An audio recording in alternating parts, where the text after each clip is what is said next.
gentlemen, it's your boy Rufus back at it with another episode.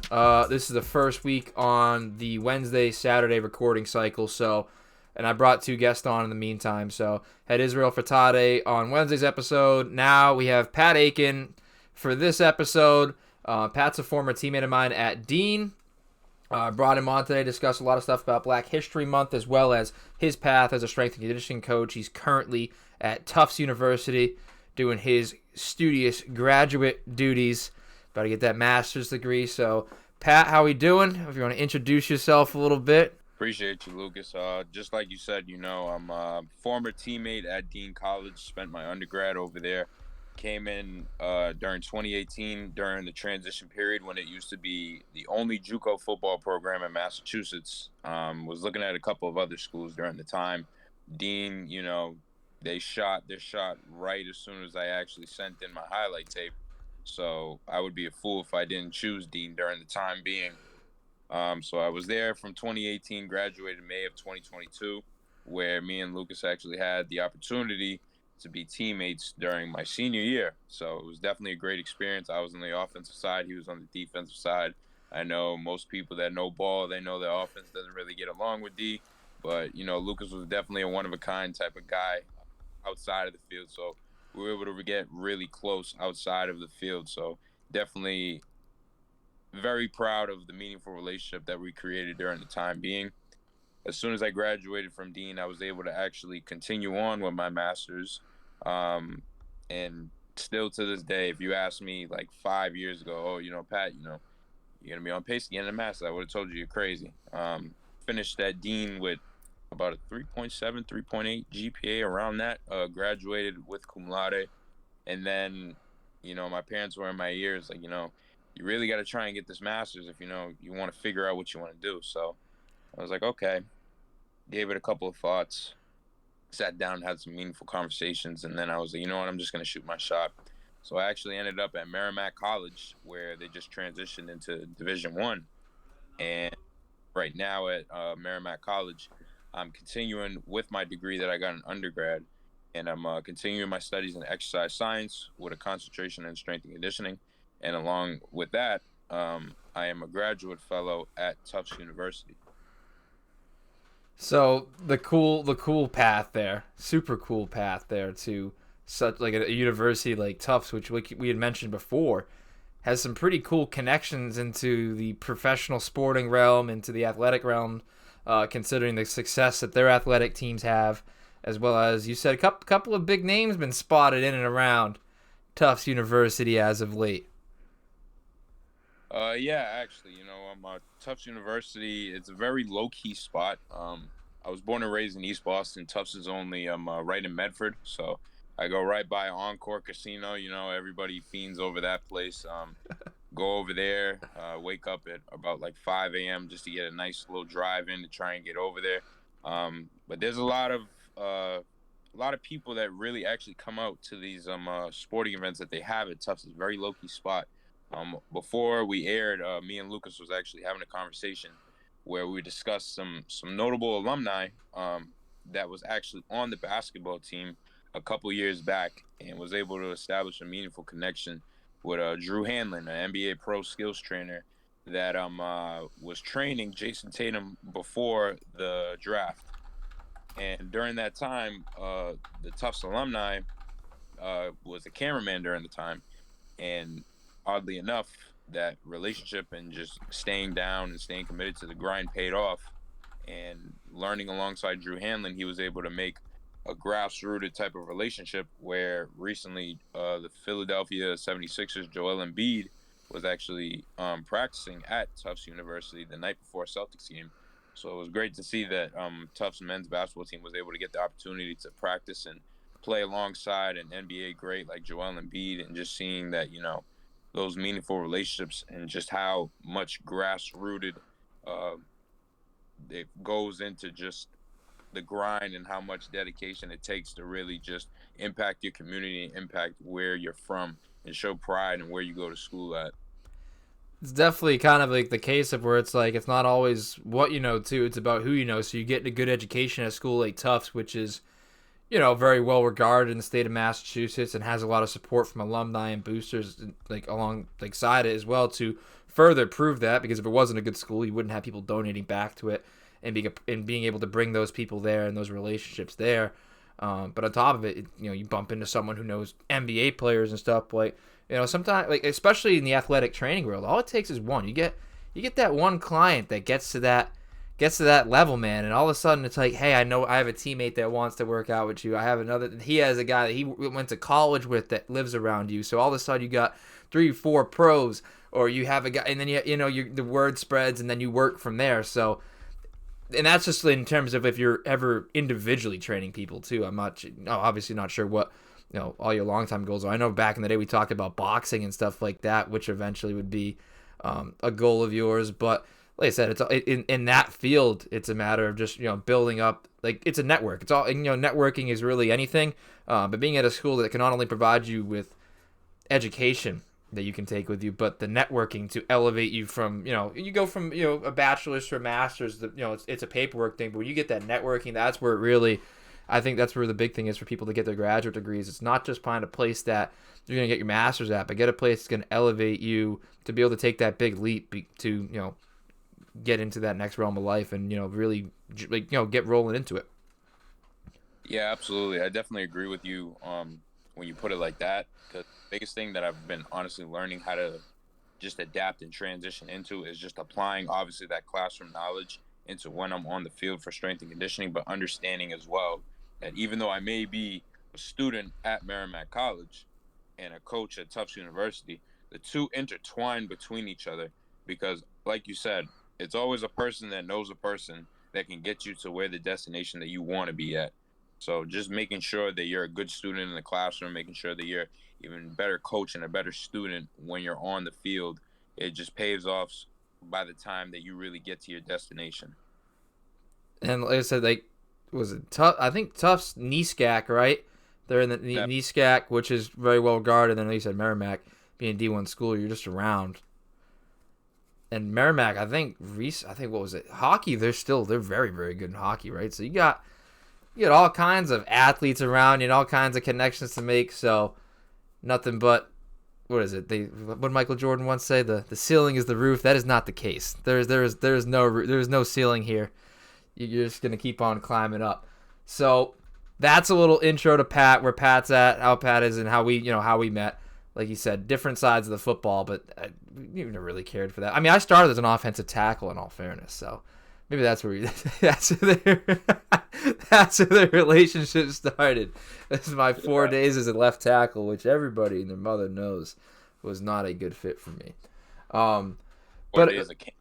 Yeah, I learned real quick that I was not only the camp itself is a drag, but when you're trying to learn left tackle after not playing football for 4 years, it's even more of a drag.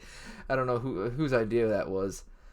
It was, I sent a video of myself bench pressing 315 for reps to A-Rob, and he's like, dude, we need a lineman. You ever played before? I'm like, hell no. I've never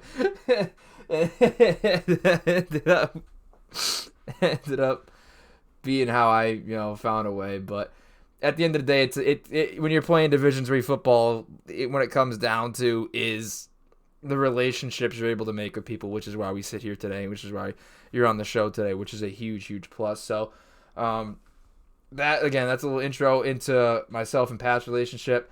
Now, Pat, at the beginning of Black History Month, which obviously it is Black History Month, it's February, and you see the NBA shirts and everything in a lot of the different leagues. I've put stuff together for it, as they should. And in the Super Bowl, we had two black starting quarterbacks. So, a lot of history going into this month, even adding to it between Jalen Hurts and Patrick Mahomes. But Pat had shared some historical things on his Instagram story that I saw, and the light bulb went off in my head where I was like, damn, if he's going to do this every day, he's going to have the knowledge to do it. It's going to be right in front of him. He has his people. He has, stuff that means something to him as an African American in the strength and conditioning in the athletic world. Pat's going to have some knowledge. I said, this is perfect. Pat can come on and talk about it. I'll give him the platform to do it, and we'll have a pretty cool conversation. So that's where we stand with that for this episode. We're going to talk about some of the more impactful black athletes, some that you may know, some you may not know. Strength and conditioning coach is going to be Pat's background, especially with coaches as a whole too. I think people forget that especially in the NFL, you see it a lot that there aren't a lot of coaches of color that do get hired. The whole Bieniemy thing, this like more so recently, being one of the more glaring ones. But you also seeing guys like Mike Tomlin have success. D'Amico Ryans got hired by the Texans, so stuff like that. You're starting to see a little bit of an upward trend for him. But Pat, I'll let you get into it with some of the most impactful black athletes and breaking the color barrier and stuff like that. Most impactful to you and what we've seen is most impactful in the world of sports. Yeah, absolutely. So let me start off by saying that obviously, everybody's hero, so to say, right, is gonna obviously be different, right? And whenever I hear the word hero or somebody that they look up to, um, first I'm always gonna think of my father, right? My father has always been the biggest inspiration to me and has showed me and guided me on not only how a father is supposed to be to his children, but also how much of an impact you can have on your community, right? And a quick little background on my father is that he was born in New York City, specifically in the Bronx, and he was a high school prospect baseball player. And the biggest story that he always tells his his high school basketball kids that he's on the coaching staff at East Boston High School. And the biggest thing that he's always told me as I was climbing the ranks and trying to understand the way of just the sports world, excuse me, and the way that everything goes, is that the way that your attitude is and the way that you treat your teammates and the way that you are in the classroom, all three of those things conjoins together, right, to where you want to go. So, like I said before, he was a high school prospect in New York City, born and raised in the Bronx, and attended A. Philip Randolph High School. For those that do know, that is indeed the high school that the movie Juice was shot at. And like I said, as him being a high school prospect during the time being, played against some notable players like Manny Ramirez. As a freshman, started over senior playing outfield. But biggest thing that he really couldn't get was just having the right attitude and making sure that his grades were correct. So that actually messed him up a lot.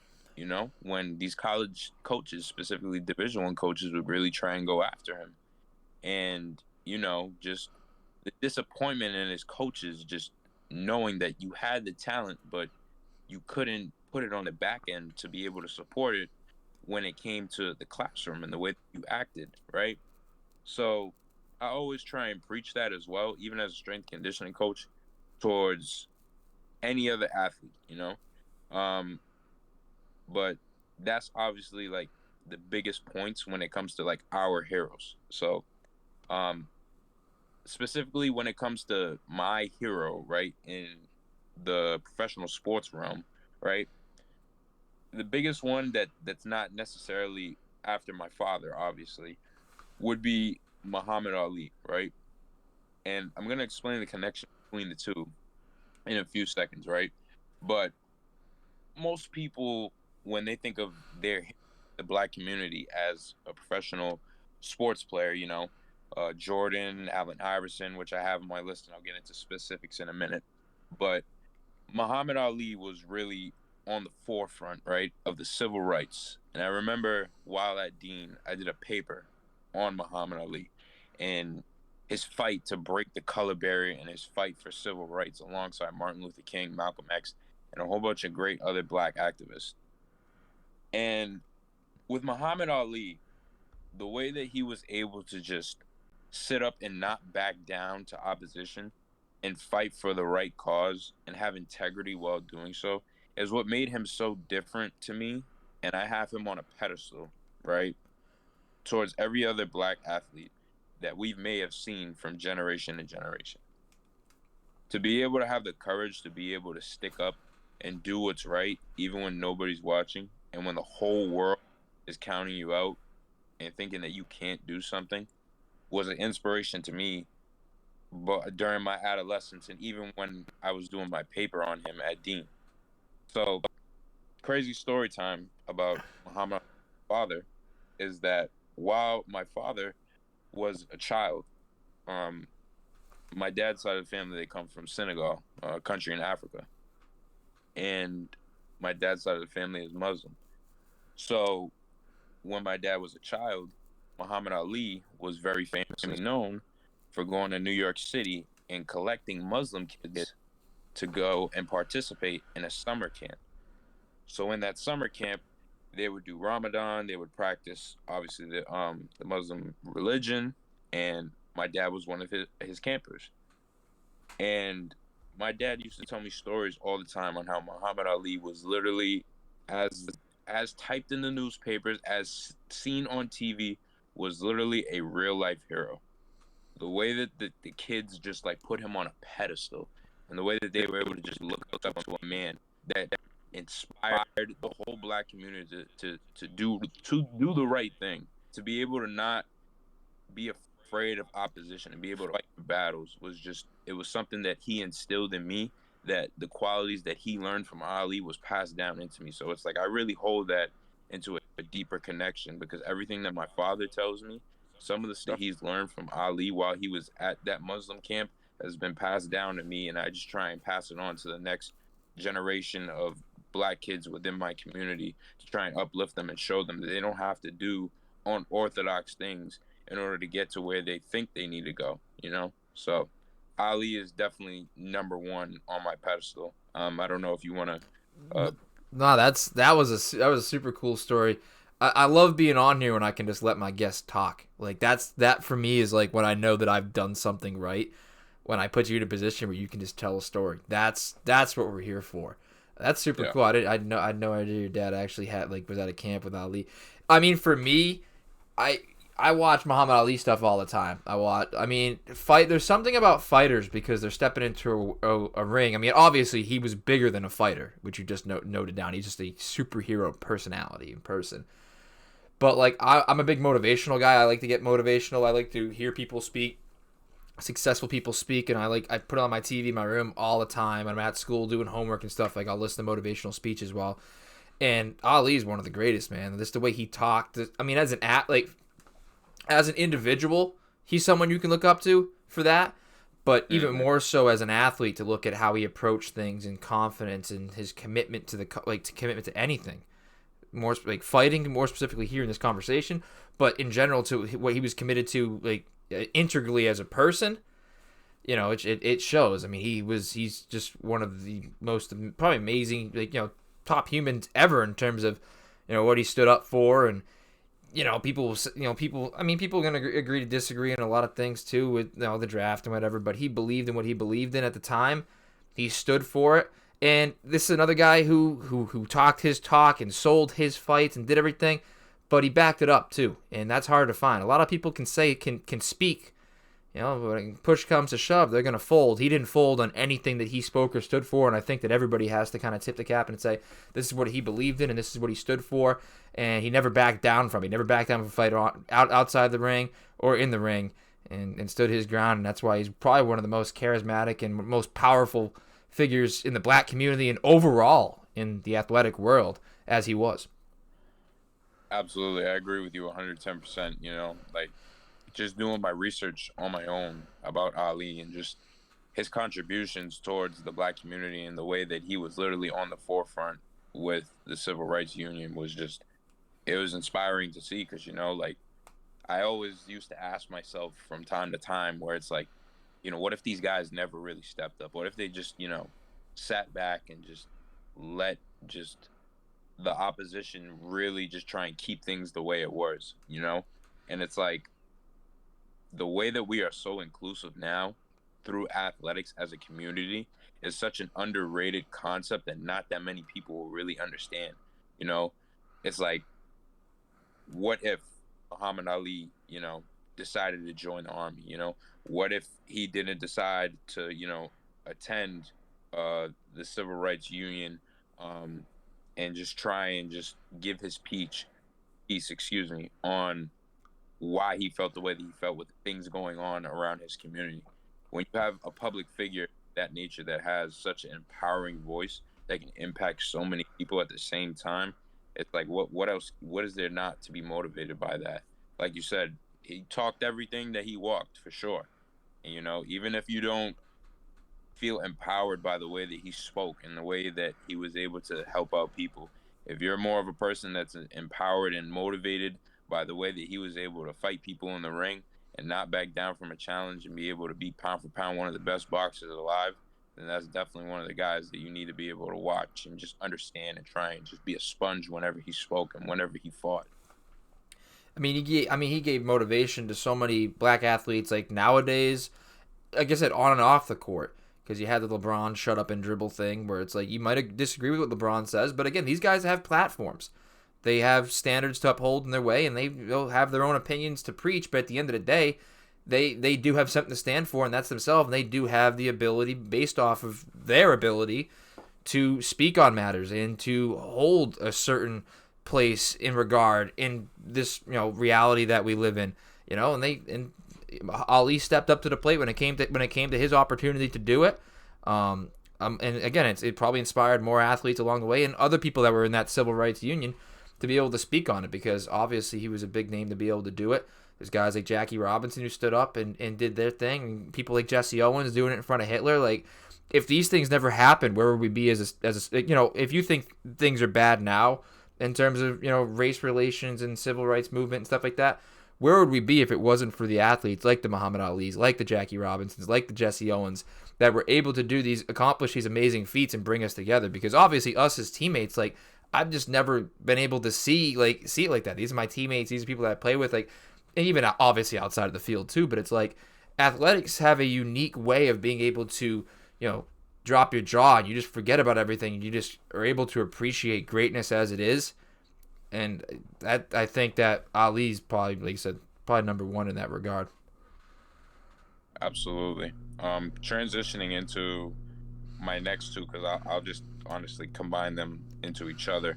Um, Allen Iverson and Deion Sanders actually really, really paved the way during my adolescence on just very notable, impactful black athletes. And to specifically, honestly, like, break it down onto a deeper level, right, is that in the realm of professional sports, right?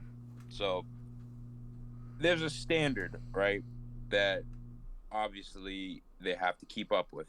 And when Allen Iverson and Deion Sanders really broke out and showed charismatic, unique capabilities and characteristics and the way that they were just unapologetically themselves, it honestly showed me that it's okay to be different, where as a child I used to question all the time, where it's like, well, why is everybody so mad that Allen Iverson decides to wear football jerseys and chains and fitted hats and jeans to a basketball game or a press conference rather than a suit, where as a child seeing that, it's like, I can relate to that.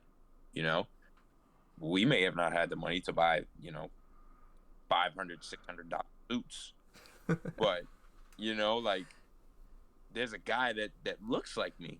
And in the black community, you can't really, once you find that person where it's like, it's an instant relation towards that person. It's like, it's motivation, right? It's like, it's such an undescribable kind of just concept where it's like, if you get it, you get it. And it's like, if you ask any black person within the black community on who their professional sports motivation were growing up, Allen Iverson will always be in everybody's top 5, because he was for sure in mine. Because it's like, he used to do stuff that we used to do literally on the basketball court that I would try and imitate and just transition into my game. I didn't even care if I messed up during pickup games or anything like that. But our older generation, they wanted to be like Mike, and we wanted to be like Allen Iverson. We wanted to have braids in our hair. We wanted to wear headbands. We wanted to wear sweatbands. We wanted to wear the nice shoes. We wanted to be able to be flashy, where back then it wasn't really as flaunted as it is now, where it's like, if you're unique, it's deemed as a bad thing. It's bad to be different. Like, this is the way you're supposed to be playing. This is the standard of how we're supposed to play. But even my time right now, getting on my master's, where it's like, we're discussing about discourse, and there's alternative methods, right, to coaching, rather than using older methods, right, that may work through authoritative figures and just, it's my way or the highway. You tell an athlete to jump, they tell you how high. There hasn't been any type of room for any type of discussion.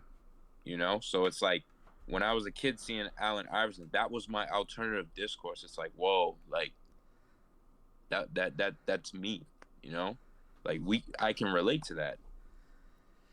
For me, you wouldn't believe when I played basketball what I looked like in comparison to sweatbands and armbands and stuff, bro. I wore everything. I had neon green sneakers. I had leg sleeves, arm sleeves. I wore a headband, you name it. And that's just and I loved it. The step over? Are you kidding me? The step over? Come on. Yeah. Come on. And for me, if it's the old whitehead screaming, "Get off my grass," if that's what it comes down to, Larry Bird's one of the illest trash talkers ever. Like, and he would do the same things that AI did. So it's like, everybody wanted to be like Mike with the shorts and everything kind of gave way, and then AI's era did its thing. And the only scar in that era to me is the Tim Donaghy stuff, because I love that era of the NBA. I'm not saying we need the Malice, the Palace to happen again, but there's no defense being played in the NBA. Come on, that era of the NBA is iconic. But the AI was such an iconic player. I loved AI. I used to have a poster up here. I took it down. I had him when he was on the Nuggets, which is past his prime. But the other thing was, like, obviously too, you think of it too, like his dynamic with Larry Brown was literally the media's dynamic with him when he was playing for the Pistons. Like, this just was not a meshing relationship there that went well for him. But I remember was he an And One brand guy?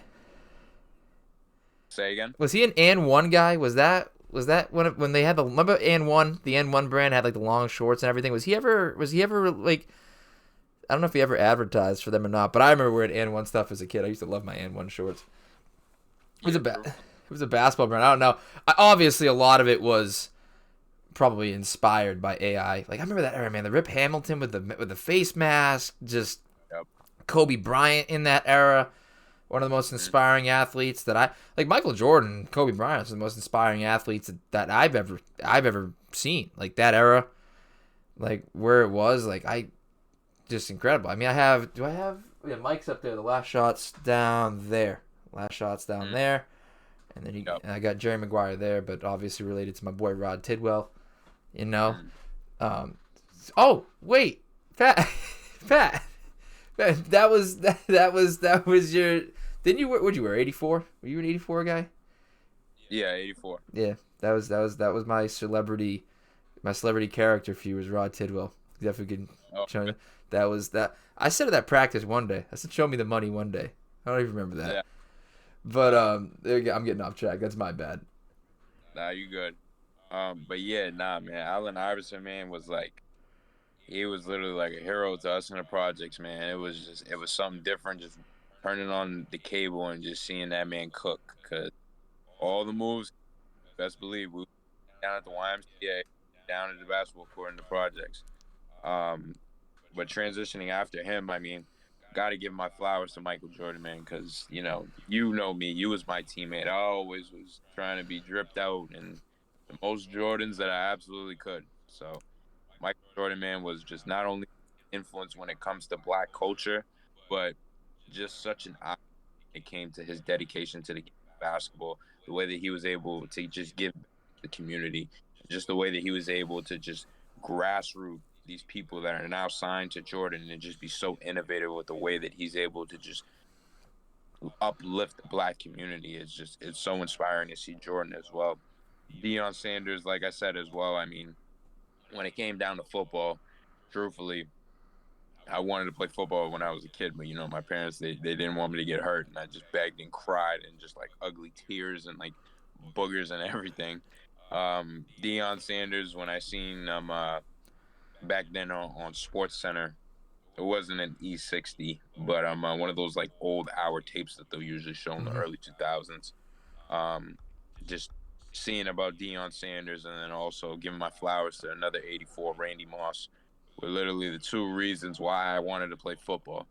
And just having swagger in the game of football, it's so frowned upon when it comes down to that. But those guys were just, again, unapologetically themselves. And a lot of people may hate those individuals for what they've done on the football field, but you also have to look at what they've done outside of it to empower the black community. But those two, literally, it just, the way that they were themselves on the football field was just so inspiring to me, where it's like, I need to learn how to just be unapologetically myself. I need to be confident in my abilities, and I need to be able to be confident in my abilities by showing that I'm determined and I'm working hard every single day to reach these goals. And then finally, after that, um, underrated, I have Magic Johnson. Magic Johnson, with the way that he was just able to go past the stereotypes of contracting HIV, and just showing the way that he's able to just be such a determined and just willing person to be able to just learn from his peers that are above him, learn from the veterans, and be able to produce at such a high level when you are so young and you're able to just reach these pinnacles. And even as we're seeing right now with LeBron James almost turning 40, at the age of 18 years old, when you're hit with all of these goals and these ceilings and you're knocking them down every single time, the pressure's always going to go on. But those two guys just, they never folded. Magic Johnson, the way that he was able to just stand up to, the negative comments and the hate that he was getting during that time being, was just motivating to see, where when you have your back against the wall and a lot is going down in front of your face and you're contemplating everything in front of yourself, and you look at yourself in the mirror and you know who you truly are and you're confident in your abilities, you're the most dangerous person in the world. Because I remember that feeling as a kid, and I remember it even during my adolescence. Those are like all like incredible, like Dion. And the thing is that comes down to how incredible that they were. Like, no one would be pissed or jealous. It really comes down to jealousy. No one would be pissed the way they're acting if they didn't have the platform by being as good as they were. You know what I'm saying? Like, these are people Yeah. that they performed and continued to do this. That attention was hitting them and they didn't care. They showed up day in, day out, and they were dogs. You know what I'm saying? Like, what are you gonna like? You want to say like, hey, Michael Jordan, we don't like the gambling, but everything else he does is good. You're gonna focus on the bad. AI, we don't like how you dress and how you act. Well, it's because he's crossing up your favorite player night in, night out. Mm-hmm. Dion, we don't like the way you're acting. Well, that's because he's returning punts on your team. That's because he's locking up your favorite receiver on your team. You know what I'm saying? Like, so that's the reality of it. Is they were so damn good. You can act however you want when you're that good. Yeah. You know, like that. Once you and you create your own culture around you. Like, you're not going to inspire people if you suck. You know, you're not going to, if you're doing all this stuff, what are you?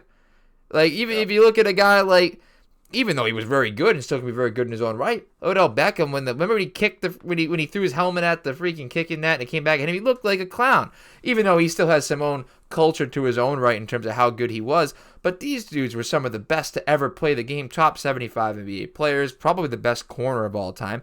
And you got to look at what Deion's doing as a coach now too, and the culture that he's brought to Colorado. What he did with HBCU when he was at Jackson State, like, so impressive what he's been able to do for the black community.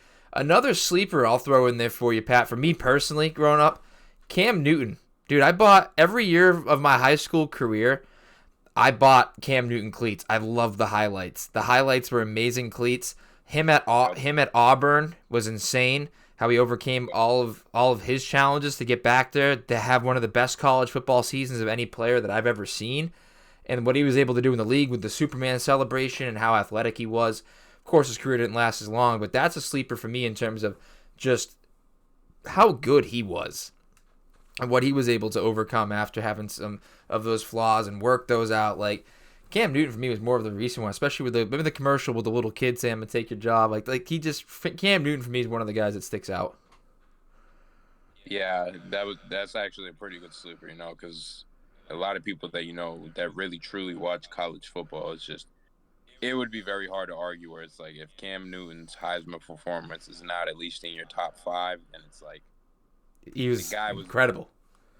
down just to get to where the point that he's at, and everybody wants to call him mediocre. Well, if you're a Heisman winner and you lead your team into the Super Bowl, but you come up just a bit short, multi-time Pro Bowl player, I wouldn't call that a very mediocre career. Especially with the way that he's able to just impact the black community and uplift everybody. Where a lot of people, like I said earlier, he dresses different, okay? Has a unique style of his own, unapologetically himself. Not everybody's going to like that, but that's okay. He can sleep with himself at night, and he's able to look at himself in the mirror, and he knows that he is a good person at the end of the day.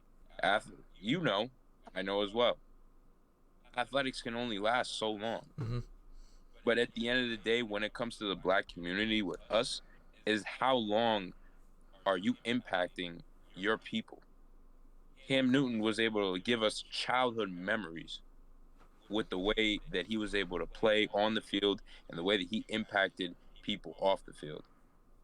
That's not a mediocre career to me. If you're able to just give people lifelong memories of the way that you were on and off the field. I mean, he's part of what's been able to give way to a lot more of the athletic black quarterbacks now getting a shot in the league. Like it's always been that stigma. Where it's like it was the big conversation going to the Super Bowl this year with two black string quarterbacks, where it's like, oh, they're athletic, but they can't lead a team or they can't do this. Where it's like, Cam led him there. Cam did his thing and was kind of like a segue at that point in the league, like with Michael Vick. Of course, Michael Vick had the arrest is where it comes out with him because he was, again, another culture setting guy in terms of his ability. Obviously has the downfall there. But Cam Newton was really the first, I think, like one of the first, like, really Donovan McNabb had his time there too, but there was something about Cam's brand to me that really just sold differently. And it took off, and it really ended up, I think showing for him in terms of, like, I bought his cleats every year in high school. I had like 2 pairs of his cleats every single year. And that's me growing up in the small suburban white town. So it's like, he's impactful on everybody, not just me. Absolutely. And, speaking on just impactful black athletes, I think that it definitely transitions into my next thing where it discusses about impactful black coaches when it comes to professional or either collegiate. To start off, like we talked about earlier off the air, Mike Tomlin's success is literally just so inspiring to see, where since a Super Bowl win back in 2009 and the way that he's able to just have a winning percentage every single year since then is just, it's a motivating thing to see, where a coach of that caliber is able to just produce every single year when his back is against the wall, especially in a tough league like the NFL, where literally, like they say, anything can happen on any given Sunday. But when you show that you're determined and you're showing up to work every day, you're a selfless individual, and you're able to pour back into everybody else's cup, I see no reason why you will not succeed at the end of the day if you do those little things.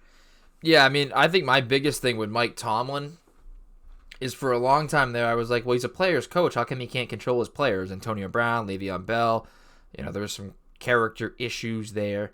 Even Juju with the dancing and stuff at times, and Ben Roethlisberger had his off the field stuff, and it was like, man, he can't control his players. And then you look at it, you're like, holy hell, the only person who could control them in a sense was Mike Tomlin. He was able to really get the most out of guys like Le'Veon Bell and Antonio Brown, players like that, like and Pouncey at center too. Of course, he's had some of his things between Florida. Like, he was really able to get the most out of these players, and he doesn't have. And like, don't get me wrong, he's not Bill Belichick winning the division how many years in a row, but still not having a losing season, like it's incredible. You have, again, that's a guy you got to give his flowers to. And I know Coach Murphy, of course, and Coach Murphy himself being a black head coach for not for your time when you graduated, but for me, has spent some time with the Steelers organization and with Coach Tomlin. And again, this really cool, like, culture that he's built there. Of course, he brought Brian Flores in. Amidst the stuff that Brian Flores went through, I still think Brian Flores is going to end up being a great head coach in this league. He's a great defensive coordinator. I'm glad that Tomlin was able to supply him with a platform to get back to being now a coordinator for the Minnesota Vikings. But yeah, Mike Tomlin is for a while there I was like, man, he's struggling. He can't control his players. But then you look back on it historically, like he's the only person to get that much out of those guys altogether. So that's someone I have a great amount of respect for as a head coach in general, not just a black head coach. But yeah, Mike Tomlin, like, got to be up there as one of the. And of course, like we said, we mentioned Deion Sanders too, going to be right up there too with everything he did with the HBCU, and now moving on to Jackson State. Absolutely. Definitely also got to give my flowers to Tony Dungy being the first black head coach to win a Super Bowl with, Hall of Fame quarterback player, Peyton Manning. It's like a guy of just his caliber. It's like Mike Tomlin and Tony Dungy. It's like, come on now. Those guys are just really in a class of their own when it comes to just preparing and just knowing the game so well. And it's just when you work hard at what you do and you love what you do, you're able to just impact the players around you. Dungy's a good one. I think he's really good as an analyst now as well, too. He adds to that a lot. I liked Herm Edwards a lot when he was on ESPN, too. You play to win the game. He's got some good sound bites. Of course, hasn't had as much success as those other guys. But still, Herm Edwards is a guy that I like. I think D'Amico Ryans is going to have a lot of success with the Texans, like him as well. I'm trying to think on like basketball as well now too. If there's anybody that I'm like, there's got to be somebody missing on in terms of basketball that I think I should be getting. Because if you want to talk college basketball, I actually had a great coach on my list with John Thompson, who was the former Georgetown head coach for the men's basketball team, who actually had the opportunity to coach both Patrick Ewing and Allen Iverson. And it kind of ties in earlier, like I said, where it's like, a lot of these times when you have great caliber players, with unique personalities, the media they have this facade where they will paint this image of these players, making them seem as uncoachable. They don't listen, they're hard-headed, these hurtful type of characteristics that we've seen passed around in the professional sports realm, and even when these collegiate athletes are getting ready to transition into the pros, where their character is completely crucified and through the mud, where John Thompson was able to found success with both Patrick Ewing and Allen Iverson. It was definitely heartbreaking to see back during COVID, where in 2020, where he tragically passed away, and Allen Iverson and Patrick Ewing were both actually pallbearers at his funeral. But the way John Thompson was, impacting both of those notable players, it's like those guys really grassrooted the way that Georgetown basketball was and is currently. Yeah, sometimes it takes people that understand where people their culture and understand them more so to give them the opportunity to do it, which obviously he was able to do with two great NBA players, two top 75 NBA players. On basketball, I was thinking too, Bill Russell. Bill Russell's another one, coaching and player. Was he player coach at the time too? Like, Bill Russell's another one that was just the stuff that he went through in Boston, what they did to him while winning all those championships for him. Like, the stories I read up on for Bill Russell, like what he went through was just, oh my God. Like, it was just growing. I'm like, this guy is like Boston, City of Champions. We take credit for all those banners, but how people treated him was just miserable. Yeah. And then he was what, the first? Was he the first? He was the first black head coach to win an NBA championship, correct? I'm not quite sure. I gotta let me do that homework real quick, because if it's not him, I think it's. I want to think. He was the NBA's first black head coach. Let me see who was the first.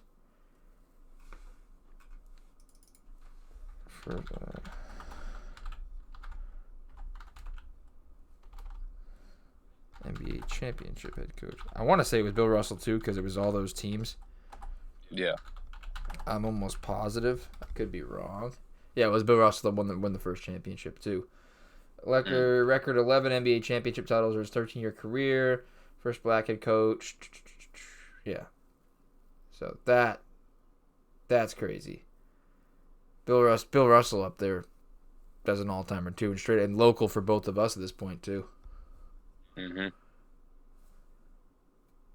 Another person I definitely would want to give my flowers to, me personally, for an impactful black coach. I definitely got to give a shout out to my former offensive coordinator at Dean College. He's now over at Prep, coaching kids and transitioning into a grassroots program, getting these kids into college. Is very motivating to see. Is my former offensive coordinator, Anthony Sport Baskerville. Coach Sportman was actually my first black football coach, believe it or not, when I got to college. So it kind of already tells you, with the way that minority figures in college athletics has been, right?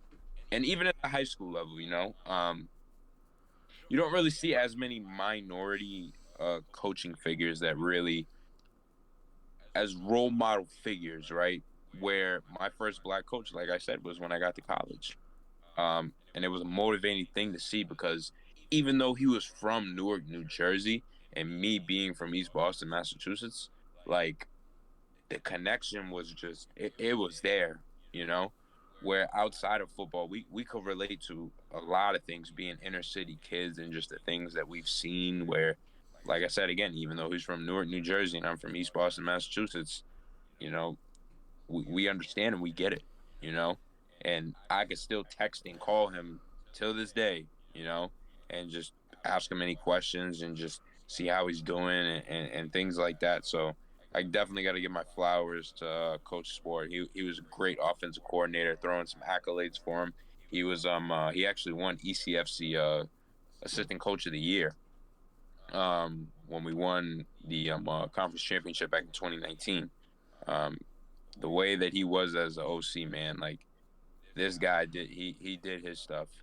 He did his stuff, because the playbook during the time when he was around there, it was literally like we was running NFL plays. I remember watching film with him and just seeing these Division I playbooks, and just the way that our installs were, man, it was insane. And it was just such an insightful way to see that it's like, just because you're an inner city kid growing up doesn't mean that you have to do what, the media portrays you to be. Like, you can be different. You can rise above everything else. So just seeing that was my first layer of motivation outside of what I'm grown up to seeing. Like, you can actually do something when it comes to the realm of sports. Yeah, you guys always spoke highly of him around, because that was before my time, before I ended up transferring there. I mean, if we're going to stay on that, coaches, my high school defensive coordinator, Coach, I think Gill is his first name. Dobie's what he's known as. Dobie Franklin. The field at Wareham, where Josh Uno actually came from. Josh Uno was a kid at Framingham State, D3 kid. He's in the league now. And there's another kid, forget, back in the day out of Wareham, who eventually went to the league. But anyways, I'm pretty sure the gymnasium or the field there is named after him.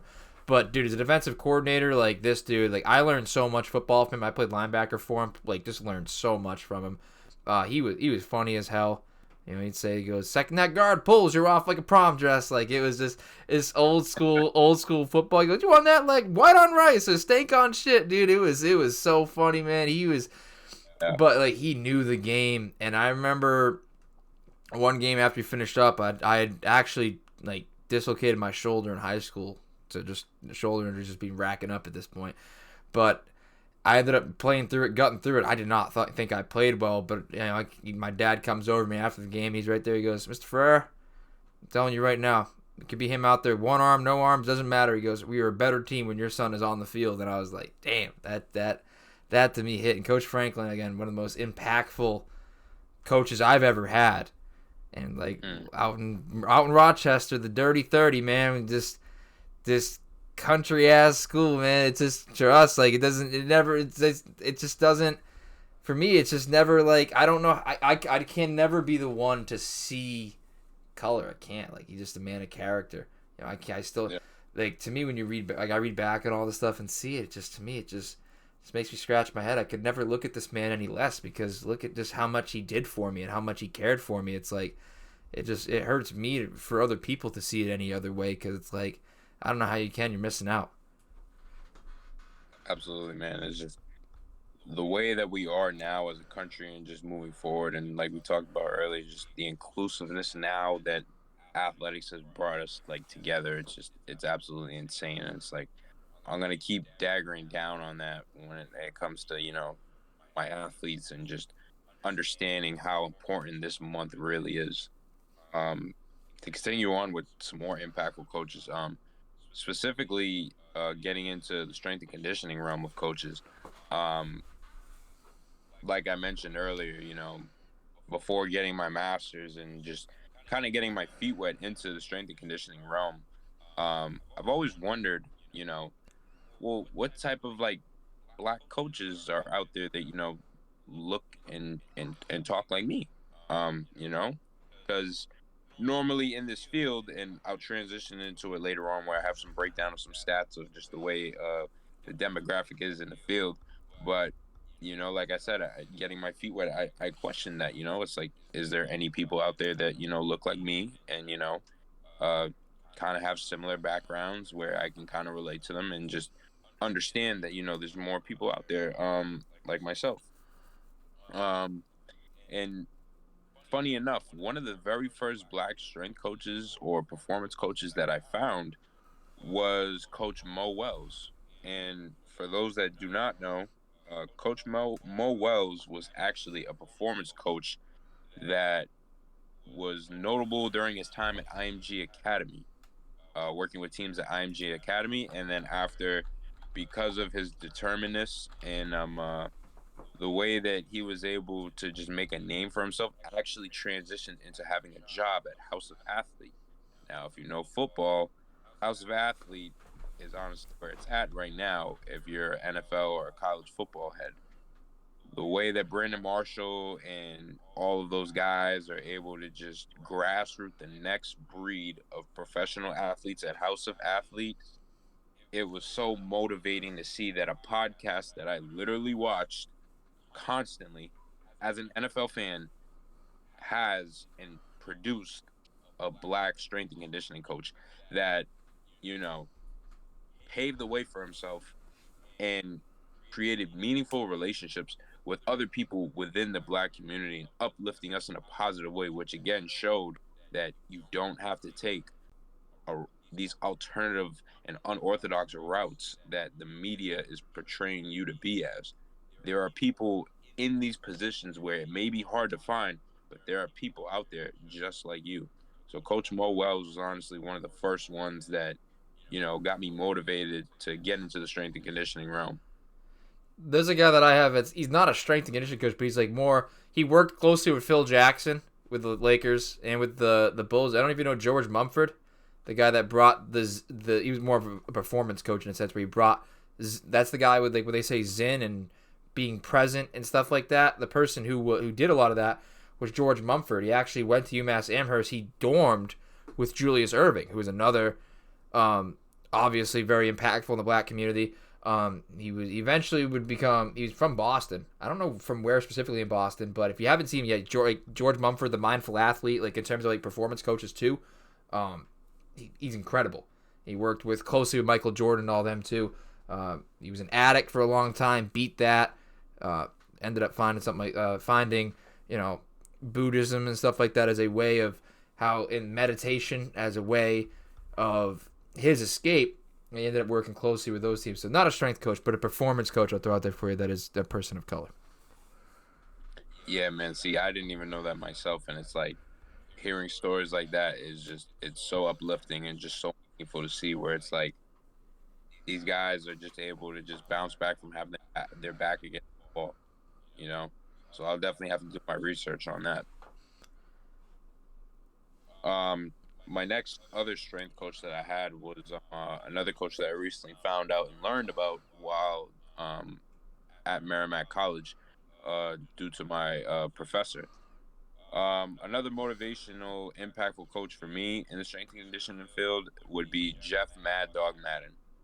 And Mad Dog, as his nickname is tough as nails, man. A lot of people, they see Scott Cochran, and the way that he was able to grassroots Alabama's players within the weight room, and they know that it's no joke, but it gets real scary down in Texas. I can tell you that, because Mad Dog was there when they won the 2005 national championship, and was able to help enhance the strength for Heisman winner Ricky Williams. There was another Heisman winner as well. I can't think of the second person Well, that won the Heisman. Vince Young won it down there, right? Vince Young, and Ricky Williams. Both dogs, absolute Yep. dog. That's when Texas was absolutely on Mac Brown, Texas. Oh man, like growing up, like those games, I had a burnt. So I played for a little league team, Nice Cuts. They were a burnt orange team. So but I went through a store and I saw the same burnt orange sweatshirt. The Longhorns one. Like a lot of my young years were spent wearing that Longhorn sweatshirt, and man, like baseball, football, I was always a UT guy. And just those teams are super good. Ricky Williams, really as a Saints guy too, I liked Ricky Williams, but the super talented athletes down in Texas, and I'm glad to see them kind of more on the up too, because Bijan Robinson's a dog too. Yep, absolutely. And and then finally I have a very underrated one. He's on the come up right now, and I'm glad I had the opportunity to get some book referrals from this guy before he actually blew up. But a guy by the name of Coach Curtis Shannon, and his story is actually very unique, because I actually found him on social media, and originally, before he was also partnering with House of Athlete, he was actually training Carmelo Anthony. Yeah, he was training Carmelo Anthony. I guess he was his personal performance coach / strength and conditioning coach. And this guy, man, it was so motivating to see that, like, another black coach that I could relate to, and potentially just have a conversation with him on his journey, and just the way that he was able to just pave the way for himself, man, was just so motivating. And yeah, man, like we talked about earlier, where my goal possibly one day to try and work with a professional boxer. He actually was working with Gervonta Davis prior to the Rolly Romero fight, and also recently helped him again to enhance his strength before the Hector Garcia fight. Now, for those that follow boxing now, like they say, the real Garcia is coming up and got confirmed today on April 22nd. Mm-hmm. I'll definitely be watching that fight with my father.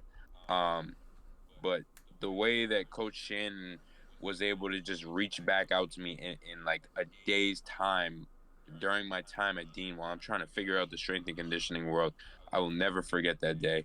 And I will never forget that he was able to just, respond back to me in a timely manner, and just be able to just converse with me, where, I just wanted to introduce myself, ask him some questions on the field, what to do, as a young aspiring friend, strength coach, and, giving me literally free game on the field, and just, giving me some book referrals and just how to become a better coach, man.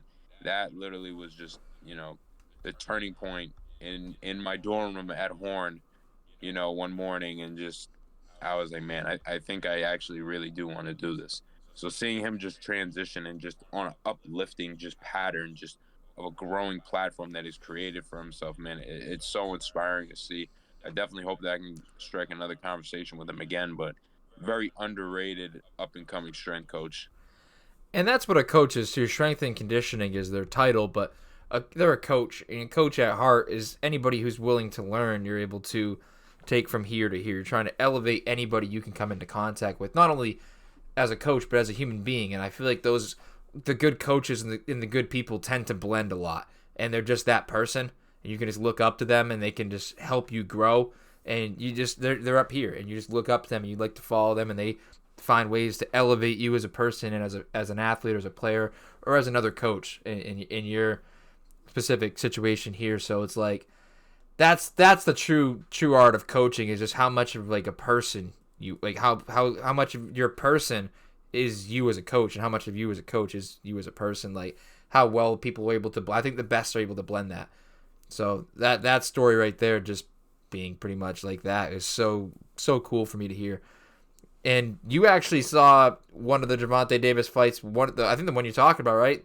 At MSG, you were there. Yeah, actually. So, I think you and me talked about it Mm-hmm. months prior to Yeah, the fight leading up to it. happening. Yeah, I was like, I think I'm gonna go to this, and me and my father, as an early birthday gift, my dad was like, you really want to go? And me and him watch boxing all the time.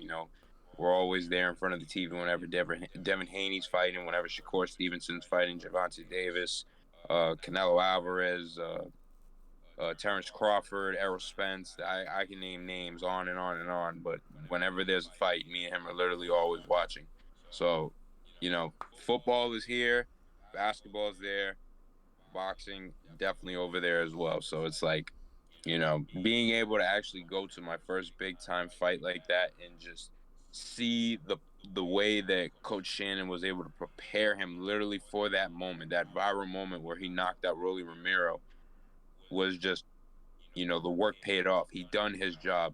And it's like, even though as a coach watching, like, it's such a just inspiring moment where it's like, it's obviously not you in the ring doing it, but just seeing that the training literally paid off, the hard nights working, the amount of just like determination that you had to have in order to just sacrifice everything for that one moment, that one shot, that one punch. Like, it was just so inspiring to see, and just be able to know, like, the coach that prepared him for this moment done his job. Yeah, I think that's some of the coolest things when you, like, we're not just at a sporting event to watch, but when you can actually live in a moment.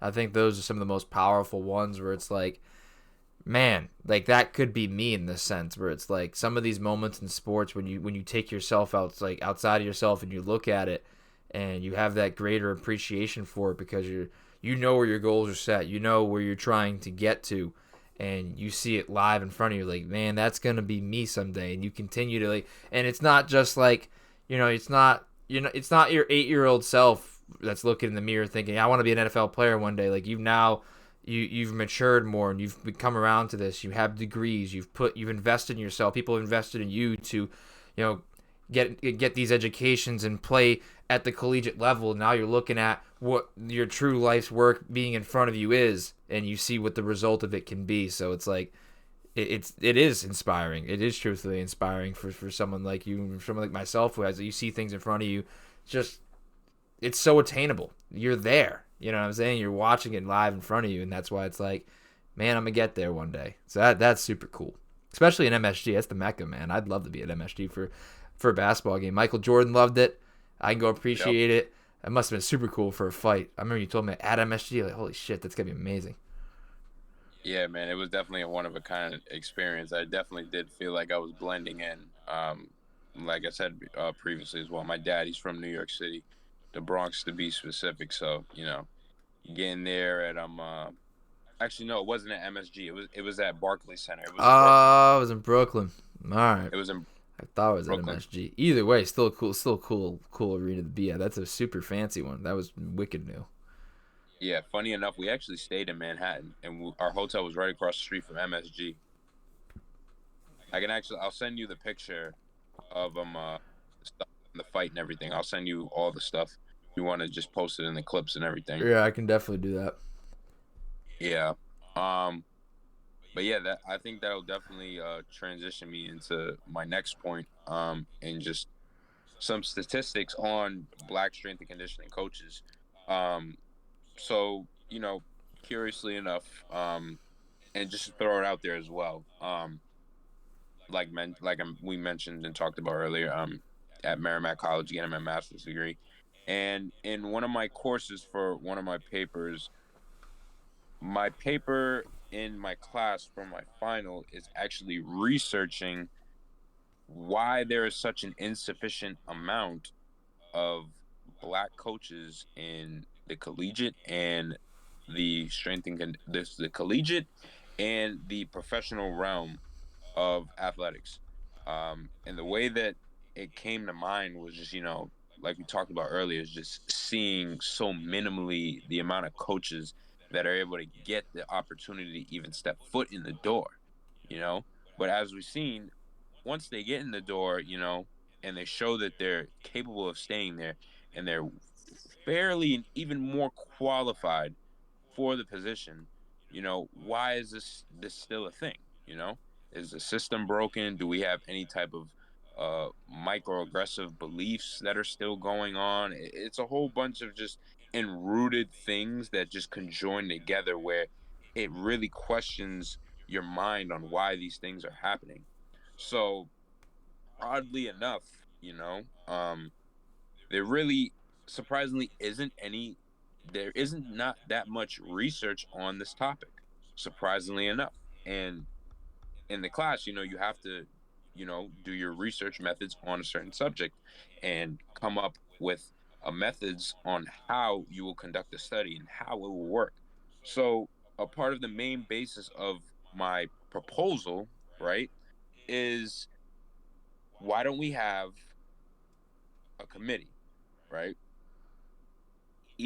Within the committee, right, we have 50 states in the United States of America. Obviously, there will be a main person in control of each state. Within the subcommittee, those people are responsible for doing a questionnaire test, right?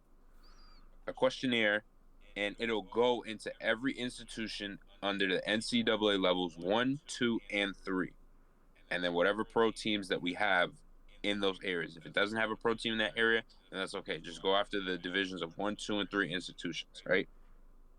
So those set-based questionnaire questions, right, will then determine, well, how many black or minority coaches do you have on staff?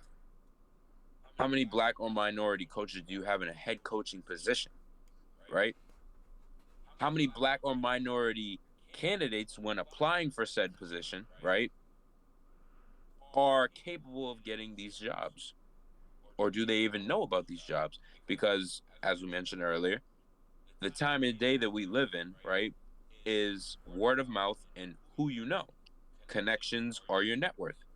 So is the connections and the net worth really taking amongst these jobs, or is there any other benefactors or factors, that are kind of wiping and excluding black and minority people that are qualified for these positions, right? So, you know, doing just a quick analysis and a quick stat check on, what's the demographic, of, in the strength and conditioning field. So according to Zippia, right, there are currently 10,229 strength and conditioning coaches that are employed within the United States, right? And, take this with a grain of salt, but I thought this was pretty interesting as well. I'm still conducting a bunch of more research as well. But this is just when you Google it really fast, right? Thought it was interesting. 16.5% are women, right? 83.5% are men. Okay. Now we're going to break it down even more. 66.9%, right, are white. 13% are Hispanic. And this is what honestly really shocked me the most about this field. 8.7% of those strength and conditioning coaches are black. Only 8.7%.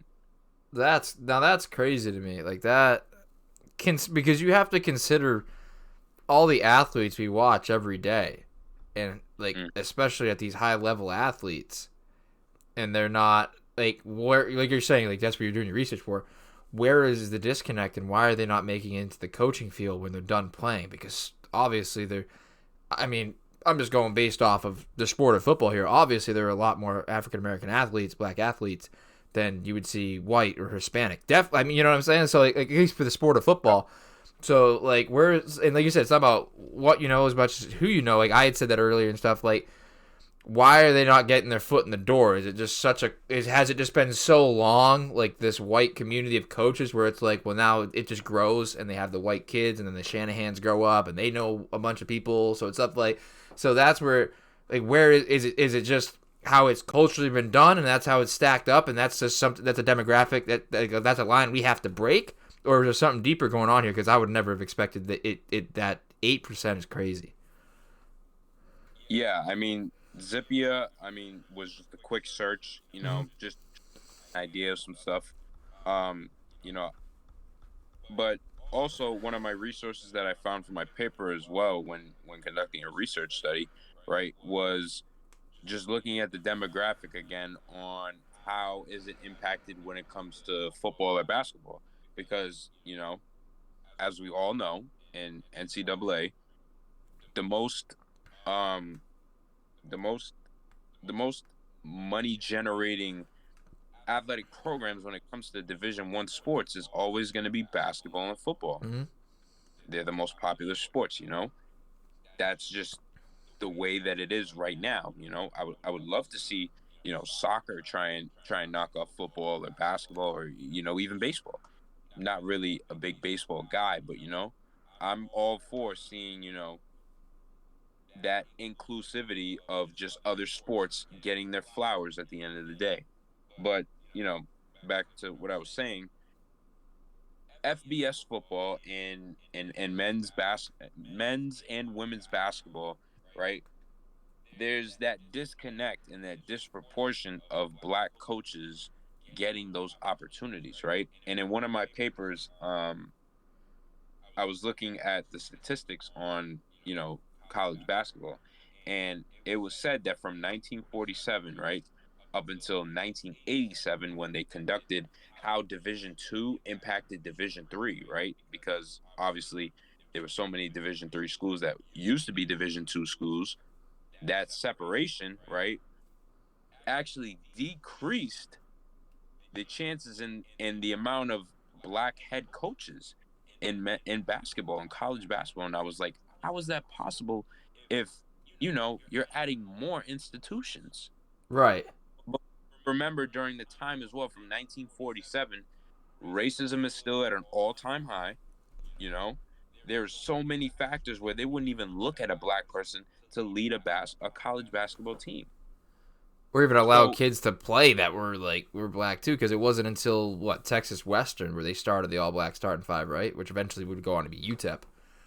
yeah, so it's like, you would think that during that time, okay, the separation between the two divisions is there's more institutions that people can try and attend the school, you know, try and be a student athlete at the end of the day, and there's more of an opportunity for people to become coaches that are definitely qualified, or even as former players. You would think that that would at least get your foot in the door. I was a former college athlete, but you know, reading about that is just like, damn, like, you know, discrimination and racism was really as bad as it was, and sometimes it really doesn't get the type of recognition and observation that it really should have, because it was really bad.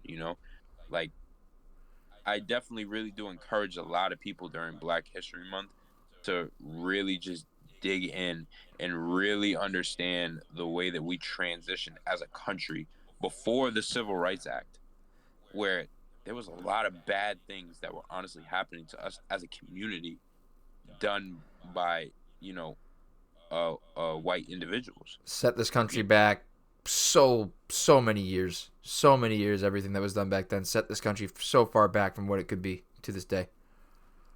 Absolutely, and it's like, even before I was born, and even when I was born, my grandmother, God rest her soul, have told me many experiences of me and my cousin, of the times where my mom had to go to work and would drop me off, and we would be in South Boston projects, and white nationalists and white neo Nazis just coming to our door because she was an Asian Italian woman, and my cousin was dark skinned than me, and I'm also African American as well. And the racist comments that she would get for having two black children around her, and just the amount of just racist things that they said to her, broke her windows, the most craziest things that you could think of in the early 2000s. Just hearing that, and when you're a toddler and when you're a baby, you don't recollect those things until, like, you talk to your parents, you talk to your grandparents. But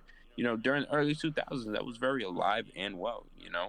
Calling her an N-word lover and just most hasty and disgusting things that you can think of. And just you know my grandmother, was one of those women that really fought for both me and my cousin to just be our absolute best. You know, just because we were a different skin color than everybody else does not make us, you know, it doesn't make us any different from everybody else. We can all be inclusive in the same environment. And just the stories my grandmother used to tell me of the KKK running around in South Boston projects with their hoods on and just, scaring the life out of black individuals that live in such a low socioeconomic neighborhood. It's like, it's insane to even think that's a real thing. Like, in Boston, are you serious? But hearing the stories from her and her telling me that, it's like, what? And even my grandmother being a school bus driver on the day when South Boston High School was finally an inclusive school for black students, and driving the all black kids to South Boston High School. Like, these things were very alive and well and happening. You can read about a lot of these stories and a lot of these things. So, I thank my grandmother and my parents for definitely just raising me the right way, and just, trying to not shadow me in and just like block me from the reality of what we were living in and what happened in the past and just the things around us. Like I said, it's still crazy to me to think, like, when you think of, like, Martin Luther King and everything, that's less than 100 years ago. Like, I think that's the thing of it. That was so recent. So it's like, for some people to not address it, it's crazy to think it's gonna work itself out or not address it, because it's like, it's still so recent. Like, these are still open wounds for many people. Many people who have lived through it that are still here, that had to deal with Mm-hmm. these issues. So it's like, it's up to us to be able to build from it. So has there been progress? Absolutely, there's been progress, but it's still we're nowhere near complete with it. You know what I'm saying? So it's like, it still is so recent. So it's like, we still have to continue to make strides. And again, I'm not a decision maker in that process, and I don't have all the solutions. But what I do know is that, as a whole, as especially in the white community, we need to be better. We do need to be better and do more understanding and do more of our research, and do acknowledge that all of this did go on, and try to, you have to look at it with the full view and the empathetic view. And like I said, I'd like to provide this platform for you to be able to come on here and speak about this. And speaking this, it was a great idea for me, for one of my former teammates, one of my friends, and during Black History Month, I thought it was all good. And I've been totally appreciative of everything that's you've had to say today. It's eye opening for me, and I hope it's eye opening for anybody who watches, to say that there's still so many realities that we have to work through together as just a whole community and as people. And I think that athletics has one of the most unique, if not the best and most unique platform, to be able to show us that it's all possible. Yeah, absolutely, Lucas. I mean, you definitely hit the nail on the head. My, I always loved Black History Month, even as a child, and just learning about our history and just the things that we had to endure, right? What my father had to endure, um, what my grandparents had to endure, my ancestors just settling in this country and just really trying to just, I'm proud of who I am at the end of the day. I'm proud of my last name. I wear it with a badge of honor, right? And I'm unapologetically me, myself, at the end of the day. As a child growing up, like I said, the media and other people will try and influence you and just tell you what you're not supposed to be. And, you're not supposed to be different, and you're supposed to meet the way the society views you this way. But growing up and just seeing myself mold into the person that I am today. I'm very proud at the way that I'm able to use sports as an impactful way to just find inclusivity within every single walks of life. Um, my heroes and my influences, the way that I coach and the way that I am as a person, has a lot to do with how I go about my life and my goals for the future. Where obviously I do want to be a successful strength and conditioning performance coach at the end of the day. But yeah, I even had this conversation with one of my athletes today where it's like, I can provide results for you, which, can be great. But if I'm not a good person outside of that and I'm just so results driven every single time and I don't give a damn about who you are as a person or establish some type of meaningful relationship with you, then I failed as a coach. Because you can be the best coach in the world and draw up the best X's and O's, but if you're a terrible person at the end of the day, it just doesn't mean anything to me personally. So I try and just create all type of meaningful relationships. I make sure that when I get to where I need to get to in the future, I'm never going to forget where I came from. I'm never going to forget the people that believed in me. I'm never going to forget, my community at the end of the day. I'm very proud of where I come from, my family, the way that we were able to come up from the things that we've been through, the things that I've seen as a child was motivating still even to this day, why I wake up early and why I carry so much on my shoulders to be able to be successful at the end of the day.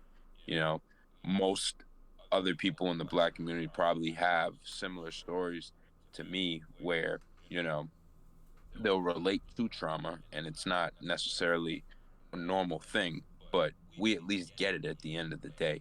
Because the way that I see it at times is the Black community is like a huge fraternity, right?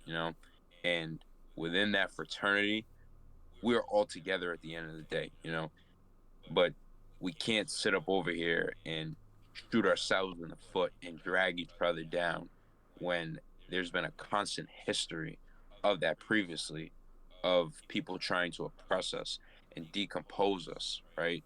Rather than us being uplifted and try and use each other to get to where we need to, right? So just seeing that as an outside bigger picture has always helped me at the end of the day on where I want to go.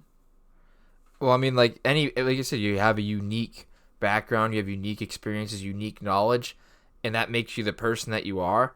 And I think anybody that, in any job, but more specifically, coaching, like selling yourself is the biggest thing, and relating to kids and relating to athletes, like that relatability is how you are able to relay your message as a coach. If they can't relate to you or they can't see themselves in you and you can't find ways to relate to them, they're not going to be coachable because they don't have that relationship. So you have a unique background with unique experiences that you're able to address, that you have overcome, and in overcoming that, it makes you a more powerful person, and it has, those are things that have built up your character, and now you're able to sell that character and you make yourself a more relatable person to someone and communicate to that someone, which makes you a better coach because that person's willing to buy into you as a person, which means they're going to buy into your coaching. So it only, you know what I'm saying, it only builds you up. And with the more people that, like you, are able to take from the history and take from there being a lack of Black coaches and Black strength and conditioning coaches, they're going to be able to take the steps that you do too. They're going to be able to overcome their adversities. They're going to be able to relate those adversities to the kids that they're coaching, to the people that they're coaching, to, to step into the realm too. So the more relatable they are, the more people like you that get into the field. Then you bring you bring another Black coach in. You're able to work with him, and again, like you said, that fraternity, you build it up, and you guys slowly but surely are able to build in this field with the things you've overcome, the things you relate to, and how you sell yourself as a person to the people around you, and you just continue to break down these stereotypes, break down this barrier that needs to be brought down in a sense. And there's no way around it. Where it's like, obviously there's something here, and we need to get through it. And it's going to be people like you that are able to break down that wall because you're committed to doing it, and you understand the background you come from, and you're able to relate it to knowledge and relate it to people and relate it to your coaching too. So all of it kind of comes together, and you sell yourself as a person, and that's how you build yourself up to that next level. Yeah, man, I appreciate that a lot, man. It definitely means a lot when you're being seen by your peers, especially like your former teammates, your friends, your acquaintances, your classmates. Like as long as if everybody's at least seeing what I do at the end of the day and in the bigger picture from it, then I know deep down inside that I've definitely done my job. Like I said, we're friends. I've always had a great amount of respect for you, and no one's ever gonna be able to take all of the successes you've had away from you, and any unique experiences, the good or the bad. Like that is you. That is who you are. That is your life. That's what you lived to this point, and any of that you can pull from to continue to take those next steps. That's all positives. That's anybody. That's a lesson that anybody can take in life, where it's like you continue to whatever comes along, you continue to grow from, to learn from. You've done your research, you've looked back, you're appreciative of this month, but it propels you as someone who's going into a field where you are the minority candidate, and it doesn't phase you. It doesn't phase you at all. You're just ready to attack the field as is, and I think that should be inspiring for anybody who's willing to look into it. 100%. So Pat, I think that's it. Did we get through everything? Anything else you got, or you think we're good? I mean, I think we're definitely pretty good. I think there's a lot of content that we can take from that. Mm-hmm. Yeah, I think we're pretty much good. Pat, thank you so much for joining me. I hope everybody enjoyed. There's some stats there and stuff that obviously I didn't know. I kind of laid down a script before me and Pat talked about it, but it never does go 100% the way that I want to go in the script, and that's the perk of podcasting. Like it's not like a TV show where you got to go boom, boom, boom. We were able to kind of free flow there, and I think again, really cool. I like allowing people to speak on here. I mean, I come on here and solo, and it's me for 40 minutes to an hour. I like bringing on people like you of like a unique background and a person of high character that's able to come on here and speak, because it breaks it up from me talking all the time, but also you add to the knowledge of the people that listen to me, which is a huge plus. Absolutely, man. It was definitely a pleasure being on here, being, my first time on a podcast. I definitely wouldn't want to do it with anybody else, man. Yeah, appreciate it. Won't be the last time either. And I guess to throw in there for Black History Month too, Stephen A. Smith. Shout out Stephen A. Smith, because in terms of my field, that is a dude who I love to watch and listen to. He's more of a character now, but when it comes to the NBA, he knows what he's talking about. But in terms of the talk show hosting field, in terms of the sports broadcast field, there's few better than Stephen A. Smith. So I'll throw the shout out there for Black History Month for him as well too. Inside the NBA secondary shout out too with all those guys. But again, Pat, thank you so much for joining me. I think that, like I said, that's all we got. I'll link Pat's information in the bio down there. You'll get me those pictures. I'll be able to edit them in. I should have this up tomorrow. If you get those to me tonight, I'll have it all set by tomorrow morning. We'll be good to go. I think 8 or 9 a.m. it'll be live. So for anybody to listen to it, this doesn't matter. Anybody has to listen to it when it's gonna be live. But for you and me right now, we'll have it all together. But thanks again for joining me, bro. Yeah, absolutely. I'll make sure to send over those pictures, and also actually send over some cool resources that I found for my paper that you can actually use when we're talking about the statistics from earlier. Yeah, I'll link it in the bio. Everybody can go check all that stuff out in the bio for yourself. And I mean, Pat's a good dude. Pat ain't gonna lie to us on here, man. Come on now. Pat ain't gonna lie to us. We straight. We good. But yeah, I'll link all those resources and everything down below in the description. Everybody, thank you for joining me. My boy Pat, myself, signing off.